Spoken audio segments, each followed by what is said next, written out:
बात नकली खून माफ करिए खून के नकली जो इसमें काले कारोबार की जिसमें कई लोग शामिल हैं। अगर बात करें एम्स की जो दिल्ली में है, वहां से भी अब जो इस खून के कारोबार की परतें खुल रही हैं, तो पता चला है कि एम्स जैसी बड़ी अस्पताल के लोग भी शामिल हैं। इसमें एक गार्ड समेत 9 लोगों को अभी गिरफ्तार किया गया है।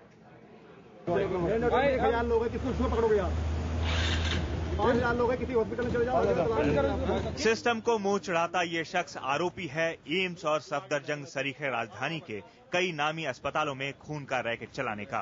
पुलिस को इस बात के सबूत भी मिल चुके हैं।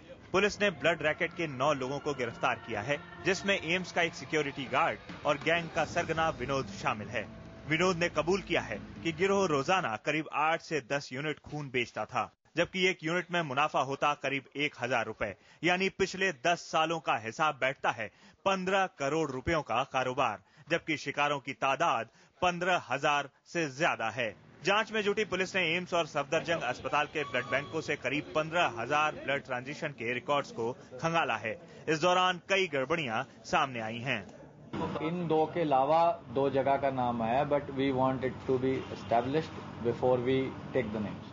जानकारों के मुताबिक इस तरह के जुर्म ड्रग एंड कॉस्मेटिक एक्ट में आते हैं, जिसमें उम्र कैद तक हो सकती है। पर ऐसा शायद ही कोई मामला हो जिसमें खून के कारोबारियों को इस कानून के तहत सजा मिली हो। पुलिस की इन्वेस्टिगेशन की एक्सपर्टाइज बड़ी कमजोर है। अब ये स्पेशलाइज्ड एक्ट है। ड्रग्स एंड कॉस्मेटिक्स एक्ट में लिखा हुआ है कि इस एक्ट में अगर आप कुछ भी करोगे तो ड्रग इंस्पेक्टर को साथ लोगे आप, क्योंकि वो एक्सपर्ट है। अब आप अगर ब्लड से रिलेटेड इन्वेस्टिगेशन कर रहे हो तो ड्रग्स एक्ट भी लागू हो रहा है, आईपीसी के ऑफेंस भी लागू हो रहे हैं, तो आप ड्रग इंस्पेक्टर को भी इन्वॉल्व करो। इस धंधे के तेजी से फैलने की वजह यह भी है कि सुप्रीम कोर्ट की गाइडलाइंस का किसी ने ठीक से पालन नहीं किया और न ही कोई अस्पताल इसके प्रति गंभीर है। ऐसे में खून का धंधा करने वालों का काम आसान हो जाता है। नई दिल्ली से कैमरामैन मंजूनाथ के साथ मुकेश सिंह, एनडीटीवी इंडिया।